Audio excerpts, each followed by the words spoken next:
All right. I want to thank you guys for taking some time out of your evening. It's about 8 o'clock. So I'm going to jump in on and start this presentation. My name is Jonathan Wicker. I'm a financial advisor with Lincoln Investment. I also have my coworker and colleague, Kaylee Price, who is on the call with us too, on this webinar with us too. Tonight, I'm going to go over kind of an overview of retirement, things to consider leading up to retirement in the beginning, a lot of things to consider in the beginning. And then on the back half of this webinar, I'm going to dig more into the pension specifically, some of the information, the different options, some of the calculations to try to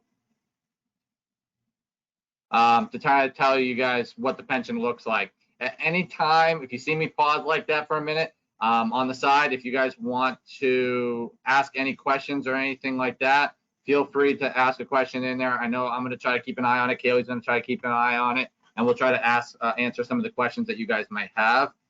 If the questions are very specific in nature, I might not address it this evening, but we will definitely email you back within the next day with an answer for that. So still ask those questions, but if they're very specific and they're kind of off topic a little bit, we will get back to you, as I said, within the next day or so with an answer on that. So keep them coming, and hopefully, somebody said they have no audio. All right. Can anybody else hear us? Kaylee, can you hear me? I can hear you. All right. If you're having audio issues, just maybe check your computer. But hopefully other people are able to hear this. Yeah. All right. I got people saying they can hear me. So let's go. All right. All right. So first off, I'm going to do a little bit of information about some disclaimers. We got to get this out of the way because this is our legal department and they always keep things fun for us. So at no point throughout this are we affiliated with PSERS or Pennsylvania in any capacity. This presentation is basically general information, but we are not a PSER representative, and nor do we work with PSERS in any capacity. Kaylee and I both have access to the PSERS calculators, which we will talk about in a little bit, where we have a lot of our clients that will work with us in the years leading up to retirement, doing projections, doing calculations to start trying to figure out what that pension number might look like. But as I said on this slide, we're not affiliated with PSERS directly.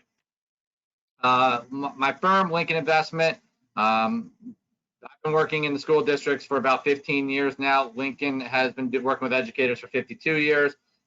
We actually started in the Philadelphia school district. So we're Pennsylvania raised, born and raised company. So, hopefully, if you have a Lincoln account, great. If not, we're going to be doing presentations in the future about retirement accounts and all that stuff for you. The Lincoln experience, this is a nice little overview. What will my savings cover in retirement? We'll go over some of that. How much can of my retirement, can we make it last? How much should I save each year for retirement? And do you have enough to save for retirement? If you're working with an advisor, those are all questions that they should be working with you on to try to come up with a game plan. So when you do retire, you have a number in mind, you have a goal, you're aiming towards something in retirement. All right. So, PSERS. PSERS stands for the Public School Employees Retirement System in Pennsylvania. So that's that slide. Keep it simple. All right. In retirement, a lot of people, they have several sources of income that they will live off of. Currently, I don't know about you, but I'm not really counting on it too much, but Social Security is one option for you guys. You guys pay into that every year while you're working with your FICA tax. So when you retire, you will get some income from Social Security. Working in the school districts, you will get some semblance of a pension. What that number will be, we'll get into a little bit. Also, if you have saved up money on your own, which I highly recommend to do, you'll have a 403B or other personal investments outside of the 403B also. Those are all different sources of income. Kaylee and I always like to talk about with our retirees, when you guys retire, we want you guys to have options, not just be reliant on the pension and still be living every month paycheck to paycheck for that pension check. If you're able to start early and start saving up money, You can have the pension, you'll have Social Security, you could have a 403B, you could have a Roth 403B, you could have other investments. So we want you guys to have different choices so that way you're not living paycheck to paycheck still in retirement. Some of the biggest questions that we have for planning, how long you're going to live. Now, I have a slide that's kind of cool and terrifying also that shows that. Taxes, what are the taxes going to look like when you retire? What's the inflation? It's a big one where we have clients that retire and they're making a certain amount of money in retirement with the pension, but I have an analogy that I've been using for many years where somebody retiring today with $60,000, how much was that $60,000 worth to them 30 years ago? If you're 60 years old today and you're retiring and you're getting 60 grand, in 30 years from now, will that 60 grand still be enough to pay your bills? So inflation is a big component to what we do. Market volatility, obviously, when you get closer to retirement, you don't want to deal with the market craziness. In fact, family health care. This is one of the bigger ones that we deal with. A lot of people, especially nowadays, are concerned about health insurance. So there's different ways to help cover the cost of health insurance. I know some school districts do incentives. There's different ways to kind of cover that cost up until 65 when you can jump on the government dime. Life insurance, long-term care insurance, and estate planning. The bottom two, if you guys have questions on estate planning or long-term care planning, we will be doing a presentation in the fall. With estate planning, I'm going to also do a presentation in the fall about Social Security. So we'll be covering some of those topics later in the year. Life insurance planning, again, if you're planning on retiring soon, make sure you've created an estate, you've reviewed any life insurance or policies, you're looking at the pension, you're kind of getting all your ducks in line. This is some basic long-term care policy information. As I said, I'm not going to get too deep into this, but there are different products out there depending on what you guys are looking at. A lot of people are terrified of long-term care because they have that conception of it's super expensive and it's like car insurance. If you never get into an accident, you lose it. There are other options down these hybrids now where if you don't use it, you don't lose it. So again, we'll talk more about that in the fall with those presentations. All right, here's one of my terrifying slides. Currently, as of today, at 65, there's an 80% chance that you're going to live to 80, 65% chance to 85, 40% to 90. There's a 21% chance that let's say 21% of the people on this call that you're going to live to 95 years old. That's why you want to make sure you have the planning and you have the money saved up now so you can live in retirement comfortable and not be as reliant on the pension all the time. More on the estate planning, and I promise we'll be done on this. I'm going to work into the PSER stuff. As you're retiring, as I mentioned before, make sure your beneficiaries are updated. I can't tell you how many times I have personally had people who have passed away and maybe they were divorced and they never changed their beneficiaries and their ex got their retirement account or their life insurance. Seen it? It's not pretty. So if you're on this call right now and you went, oh, dang, I need to double check that, make sure you guys are always updating your beneficiaries and you're putting the people that you want on the life insurance or the retirement accounts or your pension. The wills, make sure you have power of attorneys, executors, living will, healthcare proxies. If you own a house and you don't want the nursing home to take it, you can look into putting them into a trust. Again, all things we'll talk about in the fall. All right. Where do we start with the pension? So this is kind of a snapshot. So you guys pay into the pension when you guys get it from your salaries, plus the employer puts money into it. When you guys retire, we all kind of work together. A lot of the clients that we work with, when you guys are retiring, as I said, we do your calculations. If you're taking some money out of the pension, which I'll explain in a minute, we work with you guys, with PSERs, with the school districts to make sure everything moves smoothly and that you guys don't have to stress right before you guys are retiring. Kaylee and I usually take care of all the paperwork for you guys and have everything set up well in advance before you guys retire. So that way you can kind of sit back and enjoy those last month or two of working, especially this year. It's been a hell of a year for a lot of people. So, if you are planning on retiring this year and you're stressed out about this stuff, don't be stressed. There's people like us that can help you with the paperwork and going through the different numbers. So that, I mentioned this a bunch of times, but working with one of, either Kaylee and I, develop a plan. Have you implemented it? How often do you monitor it? Are you adjusting it? I know at least with my clients, either semi-annually or quarterly, we're meeting and reviewing the accounts with our clients, making sure things are on track and that they're on point to retire when they want to. Centerpiece for retiring, project benefits, pros and cons of each option. This is what I'm going to get into now. Different scenario options, different options within the pension and all that stuff. All right. Anybody have any questions? I hit you guys with a whole bunch of prep work to do before you retire. Now I'm going to jump into how the heck this pension thing works and what your options are. So I do see the one person who had some audio issues got fixed, so yay. But I don't see any questions at this point, so I'm going to continue and start talking about the pension for you guys.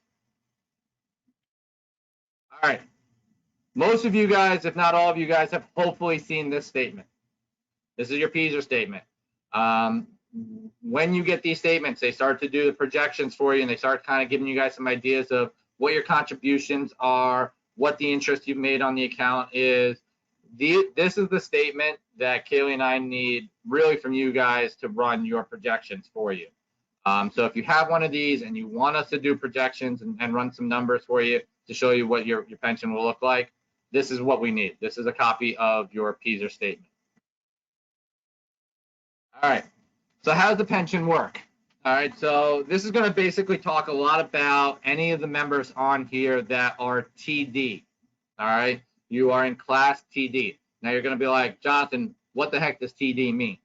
TD is anybody who started working in the school districts after July of 1983, up to July of 2011. So if you started working between 83, first of all, if you started working back in 1983, retire.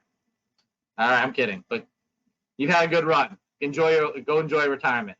But if you've been hired prior to 2011, you are in TD, which some of these calculations we'll go over. I will explain to you guys, any of you guys who are on this call that are also hired from 2011 to 2019, you guys are considered either TE or TF, depending on what options you guys went into. And I'll explain that in like a slide or two. But the calculation for your pensions, it's the years that you worked, multiply the years that you worked, times your final average salary. Now, final average salary, what does that mean? It's your 3 highest years. All right, so it's an average of them. So you take your 3 highest years, whenever that is, take the average of that, multiply that by the amount of years that you've been working in the schools, the amount of service years that you have, and then multiply that by 0.25.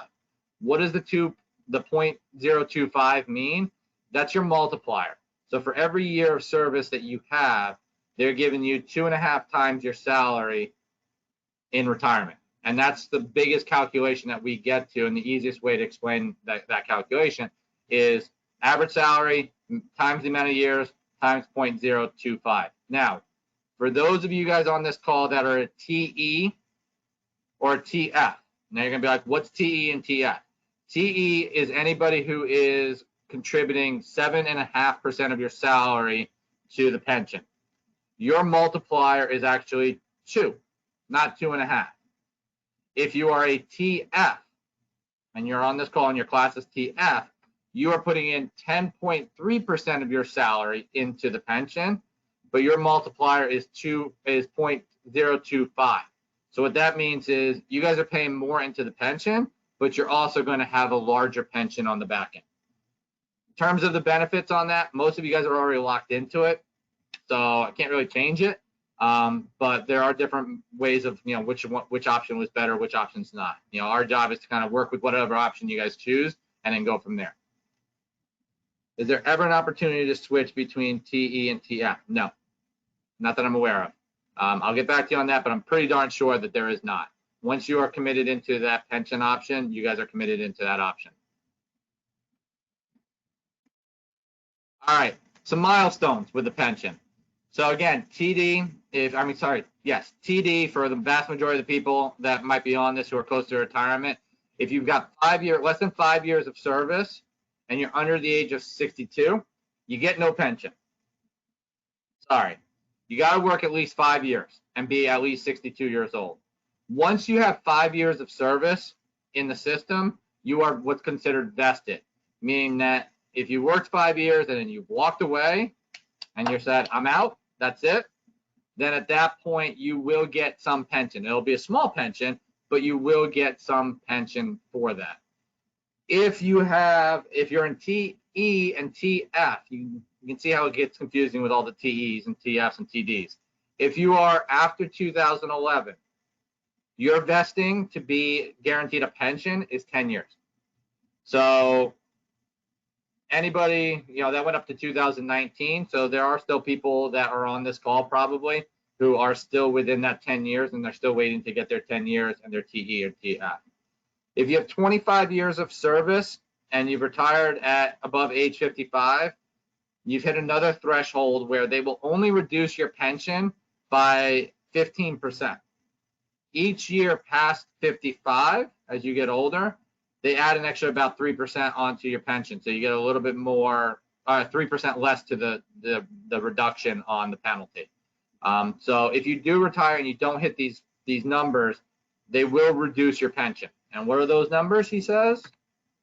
Here you go. So if you're TD, again, anybody prior to 2011, you have to be 30 years working in the pension system and at least 60 years old. If you've worked 35 years, you can retire at any time. So if you're like a baby genius and you started working as a teacher at 20 years old and now you're 55 years old, you got 35 years, you can go with no reduction in your pension. All right. A lot of times we'll see people maybe 23 when they're starting. So they'll go out to like 58. And once they're at 58, they have 35 years of total service. You're out the door and you can go. Once you get to age 62 and you have at least 1 year of service, there's no reduction. So they're not going to penalize you if this is a second career and you've only got 20 years in and you're now 65 years old.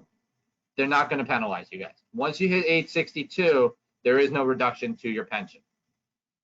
Hopefully all that makes sense. Cool. All right, funding the pension. I went over this before.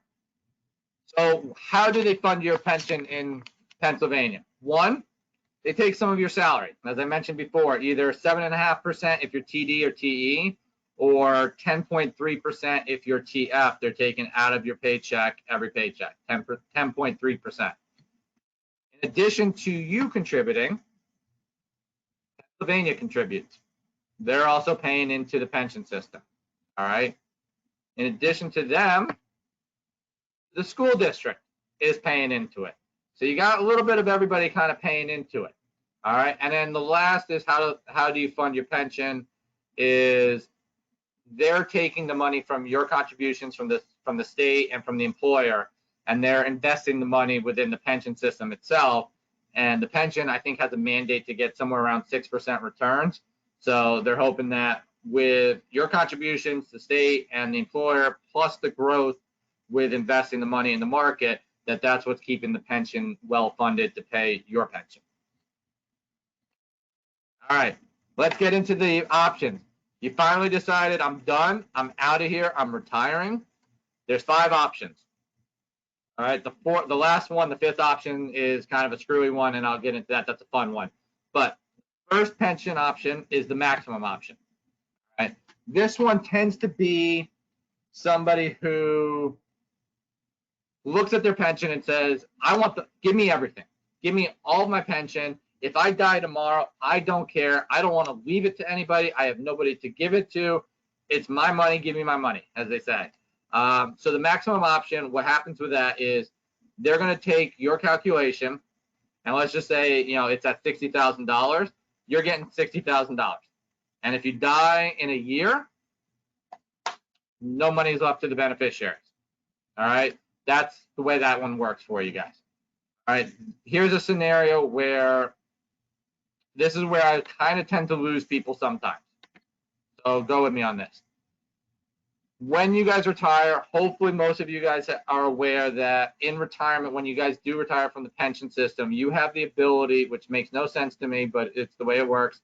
You have the ability to take all of your contributions that you put into the pension over the last 30, 35 years, plus the interest, which is 4% interest on that money.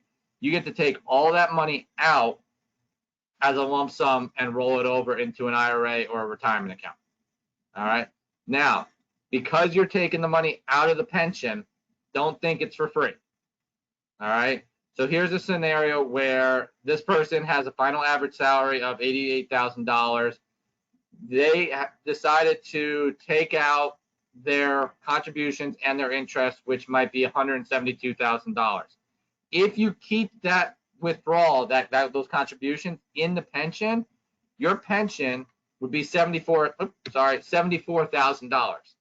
But if you decide to take the money out of your pension and roll it out because you haven't saved anything and you just want give me that money so you can use it on house projects or whatever else, in this scenario, it is reducing your pension by almost $10,000. So Kaylee and I always kind of talk with a lot of the younger clients or younger teachers. If you guys can save up your money now and build up $200,000, $300,000, $400,000 by the time you retire and are able to keep some of that money in, you might have a larger pension. If you want to take the money out, you can, but if you take the money out, just remember that by taking money out of your pension, it does reduce your benefit base across the board for all of these options. Hopefully that makes sense to everybody and nobody's asked any questions. So I guess I'm doing an all right job. Option number 1, diminishing death benefit. So what this one does is they're going to give you a larger amount, or a pension, and if you die, they're going to take your life expectancy, and if you die within a certain amount of years, and that $63,000 or say $61,000 hasn't covered your life expectancy number, then there will be money left to the beneficiaries. A good scenario for this might be, unfortunately, somebody who's terminally ill. They're retiring, they're terminally ill, they know that they're not going to live many years. They might take this option knowing that if they die within the first year, their beneficiaries might walk away with $800,000-$900,000 in a death benefit, and they're only going to get maybe a year or two out of this. That's one of the only scenarios where this option really makes sense. Besides that, there's really not much of a benefit to this option. So, here's that scenario, $61,000. This person is retiring. They want to take the diminishing death benefit, so they're going to get $61,000. Once that $61,000 every year has eaten away at that $1.043 million, then there will be no death benefit. So, as I said, if somebody is terminally ill and they might not make it in the next year or so, they're going to take $61,000 off $1 million, and that's what's left to the beneficiaries. That's a home run to me. Financially, that makes sense, but otherwise, that option doesn't really make sense. So as you can see here, based on the $61,000, at the end of 17 years, if you die, then there's no money left to your beneficiaries. If you die within the first 17 years, then the beneficiaries would receive some benefit.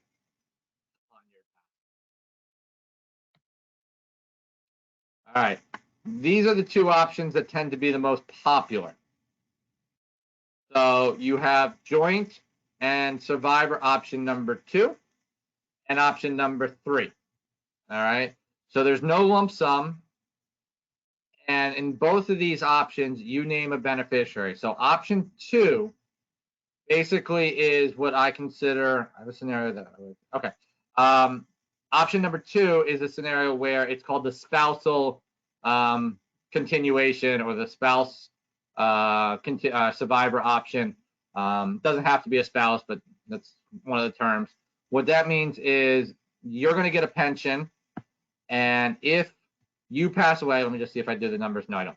If you pass away, so let's just say you're getting $61,000 and that's what your pension number is, and you pass away, your spouse or your beneficiary will continue to receive that pension check for the rest of their life. Now, as you can see on here, one of the most important factors on figuring that calculation out is the beneficiary's age. If the beneficiary is older than you, so if your spouse or whoever you want to leave that pension to is older than you, your reduction from the maximum will not be as much. All right, the maximum is the most you can get. These option 2 and option 3 are lesser amounts, but they're still decent numbers. And if the beneficiary is young, so I have seen this where if they've decided to list a child as a beneficiary, which you legally can do, then your pension will be significantly reduced in retirement, because Pennsylvania is looking at it like they got to pay you, but then when you pass away, they got to pay that 25-year-old for the rest of their life. And because of that, they severely reduced down the monthly annuity benefit to you guys, monthly payment to you guys.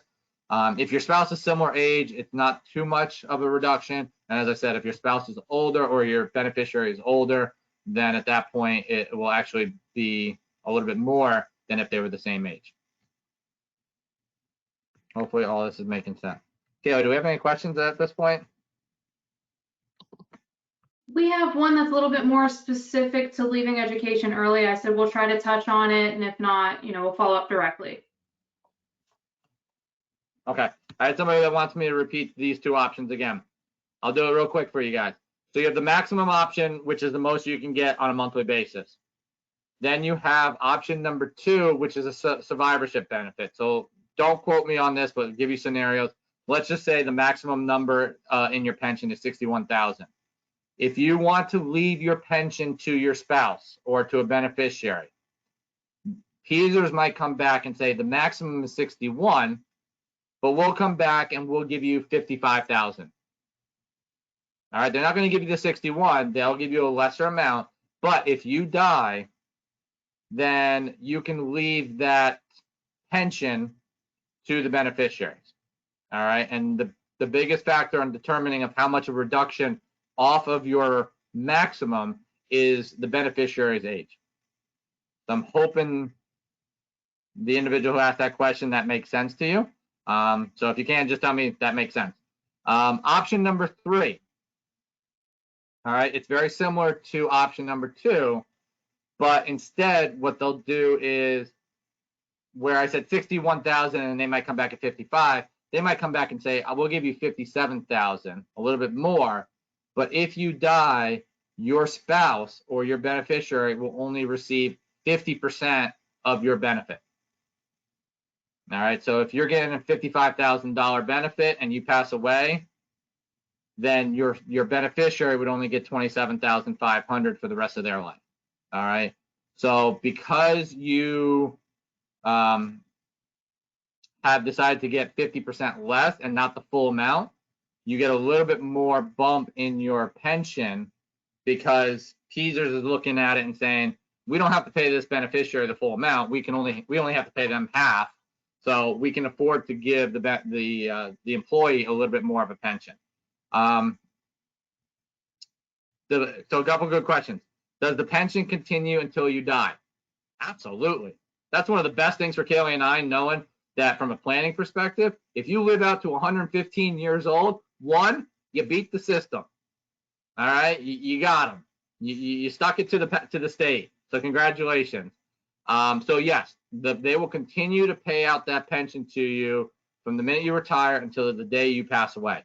And then if you decide on option 2 or option 3, they'll continue to pay that pension to your beneficiaries. The other question I have is, can you have more than one beneficiary? This is an important piece. Once you've locked into your beneficiary, you've locked into it. So you can't change them unless that beneficiary dies. All right, so you can only have one beneficiary. You can't have more than one beneficiary, because then the calculations would be getting all screwy.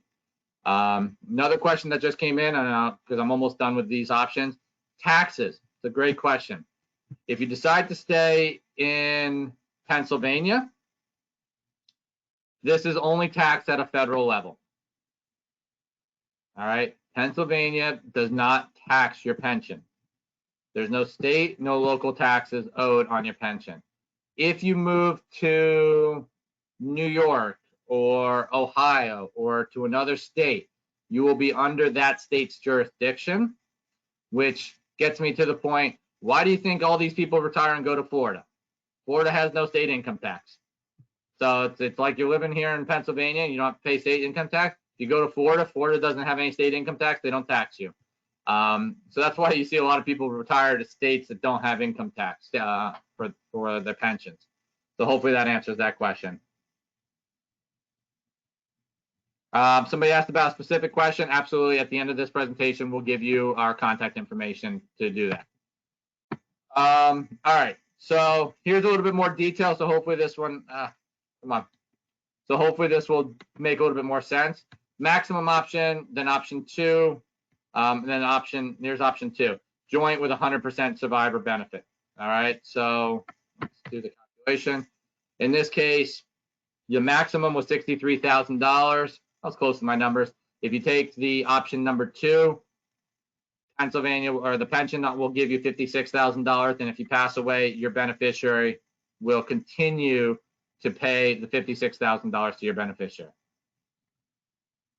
This shows you the cost between the two. So this is just the difference of the $56,000 and the $63,000. It's about $7,000 a year that you're losing to get that payment guaranteed for the beneficiary. And this kind of shows you that math over 20 years. It's $140,000 over 20 years in terms of benefit that you lost, but it's also peace of mind knowing that if you pass away, your spouse is going to continue to receive, or your beneficiary is going to continue to receive that pension. And then here's a scenario for option 3, which I said is the 50% rule. So here, the maximum is 63. Teasers would come back and say, we're not going to give you 63, we'll give you 60. But if you die, your beneficiary will get 30. To the individual that had wanted me to go over this again, hopefully seeing the numbers, this makes a little bit more sense. As I mentioned before, if the beneficiary dies before you, you can't change the beneficiaries at that time. And here's the cost to option number 3. Change the beneficiaries.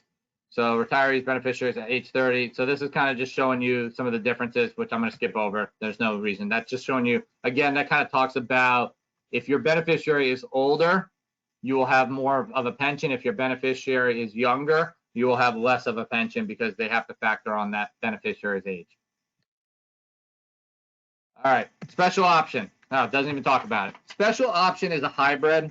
It's kind of a option where you can come back and you can play with the numbers a little bit and say, instead of 100% or 50%, if I pass away, I want my beneficiary to get 30% or 75%.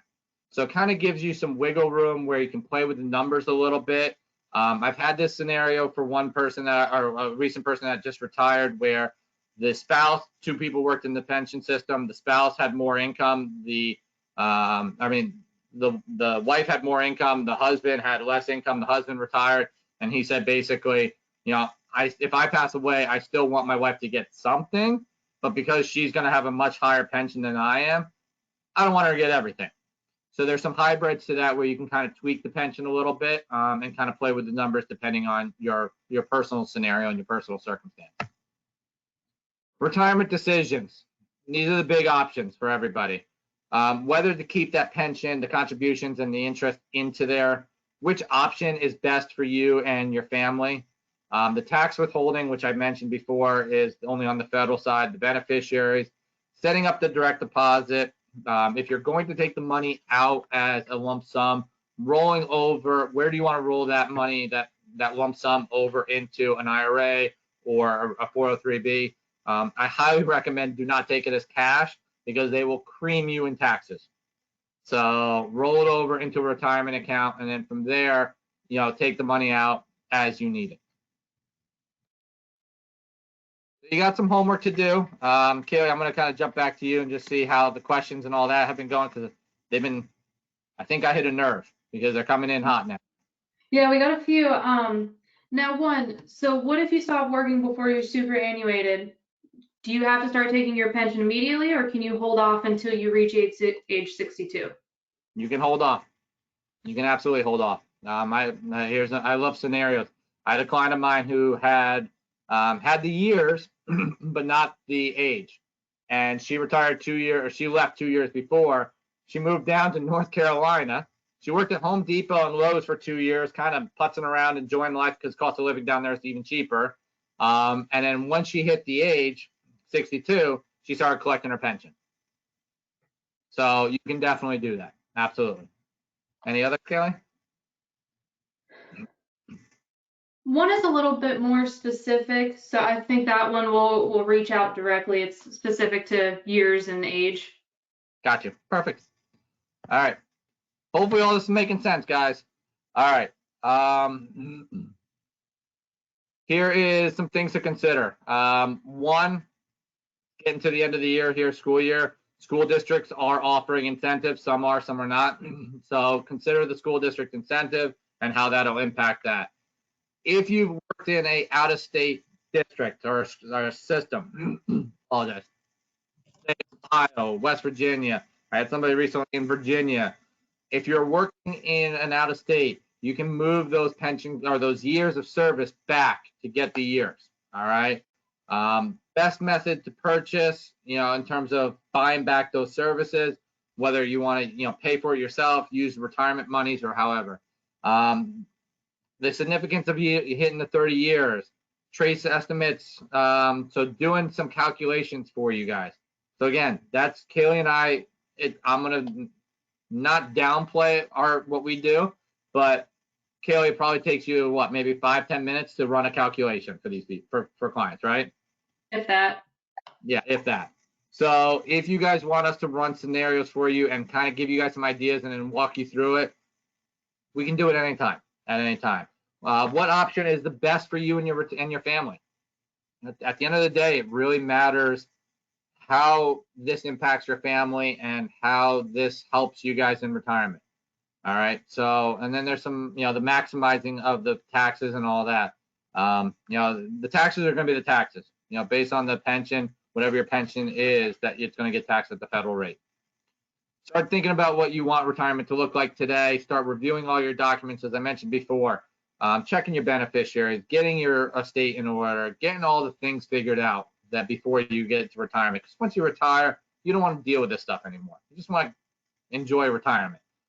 Schedule a counseling session with either Kaylee or I. Kaylee and I both cover, any one of your districts. So there's actually several school districts on these calls. So either Kaylee or I cover those districts. So contact us. We work with your schools directly. We can help you and kind of do some counseling. All right. Any additional questions? Let's see. Can we go back to the age and years of service requirements? Yeah.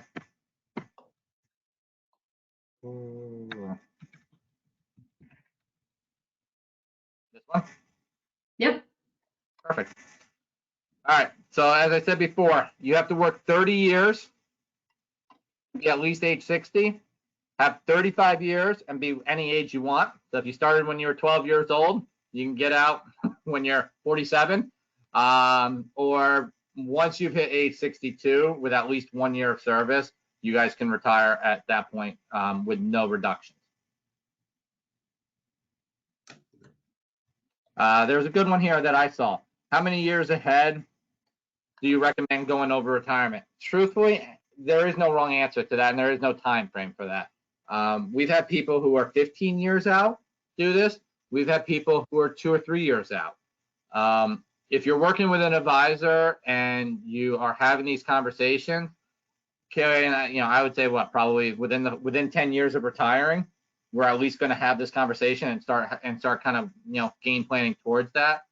Prior to the 10 years of you guys retiring, we're working with you guys in terms of saving up money through the 403b, a Roth account, investment accounts, and giving you guys other options in retirement besides just the pension.